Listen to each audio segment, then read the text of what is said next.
end up looking like the bad guy. You end up becoming the bad guy because actually you're doing stuff in order for the council to be able to enforce against you by performing on the streets without a licence, knowing there's a scheme in place. I'm okay for you to film me, that's not a problem for me. Are you, I know there's what plenty I'm saying of pictures and videos you've taken of me. So. But the key thing here is that you have to understand there is a scheme in place. You may not be happy about the scheme that has been put in place, but it's here. And you have to find a way to work with it, not around it, with it. And sometimes engaging with officers and having those conversations is where your voice gets heard. It's easy for you to say that right now. All of the meetings I attended to, I was one of the performers who were there for 2 years before the licenses got placed. I was in support of the licenses. I was working with you before the licenses. Exactly, and there was a respectful conversation. Now it's just being continuously harassed. You painted that space out on the floor. I can't perform in that space, huh? Ask me as licensing. Okay, we are an enforcement team, okay? So when we come out, that's what we deal with. We deal with what the regulation says and what is in place, right? We have to work within those boundaries. And all the intimidation from all of your colleagues. Before this license got placed, Gordon, even Sam, there was good relationships involved. And now we're being treated like rats. Being preyed upon. There's a reason why you're not approaching pitches where there's several performers. I'm here on my own and you're approaching me. No, we've come from that direction and we're making our way through the square. And as you know, I used to work with Gordon. I was on the original team of officers who was dealing with street performers. I engaged with you many a time. I know. I engaged with all of the street performers. And I will continue to make sure that people engage with you properly.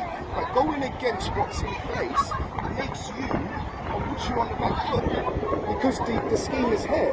Have the conversations. Make sure your voice is heard. Speak, and that's the key thing. Okay, so there's no point being rude or acting aggressive. It's not being rude. I understand. There's that you may feel no one's listened to my voice. I'm They're respectful. More than happy to listen to you. Okay, but a conversation is two ways. Absolutely. Okay? So when I'm here, but the conversation, on my perspective, has never been two ways. No one's listening to the performance advice. I'm giving you the opportunity now, and we're having a two-way conversation. You speak, I listen, you listen. That's respect, and you've got to get back to that point where we've built a level of respect that officers can engage with you guys and speak to you in a respectful manner in order to achieve the outcome that we're here to achieve. I have to tell you that enforcement action can be taken based upon the legislation. If I don't tell you that, I'm not doing my job. And actually, I'm not informing you properly. Okay? You may not be happy with the scheme, but the scheme is here. And you have to work with it. Put in the application, do whatever it is that you need to do.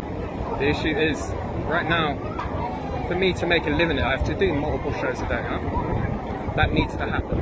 Right now, with 10 plus performers, I'm fighting for one show a day. It's impossible to make a living like that. These were two functional pitches, and I'll be honest, since this licensing has got put in place, all I've noticed is the volume on that side has got higher and higher. And you're still receiving complaints over there, right? Because and we're previously on both sides. Previously, it was a conversation, turn it down, and that's all it's been. And now you've just invited so many new performers who do not respect the place they perform. They do not respect the environment that's here. Times of intimidation. One of the performers, yesterday, he doesn't have a license. He's had a license, and he's got fed up with it. And yesterday there was pure intimidation by one of your officers who was out, unaware of his name. I hadn't seen him before, but he's with Leroy. And treating him with, I'm treated like a, it seems like a cat and mouse. You see in that situation, and this is just going to sound a bit weird what I say, but just hear me out. If he was licensed, and you felt that an officer was intimidating you, your voice would be heard more. I'm not saying your voice wouldn't be listened to as an unlicensed performer, but your voice would be heard more. At the same time, I can add to that, several performers have sent emails and never got a response. I don't feel there is a two-way conversation. That's why for me, being here right now is silence, because I don't feel there is any proactive conversation to be had. No one's on my side. No one's on the performer side. we don't come out here to intimidate people. We have legislation and we utilize the legislation, but we engage with people and we make it work. Okay, and that's how we're supposed to do our job.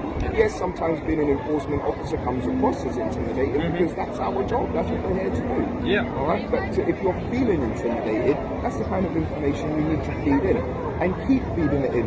One thing about a paper trail, an email trail, is that you can always refer back to it. So if you're raising those complaints and it's not getting heard, when it does come time to review the service, you can say, well, actually, you say you listen to us, but here's the proof and evidence to show that you don't.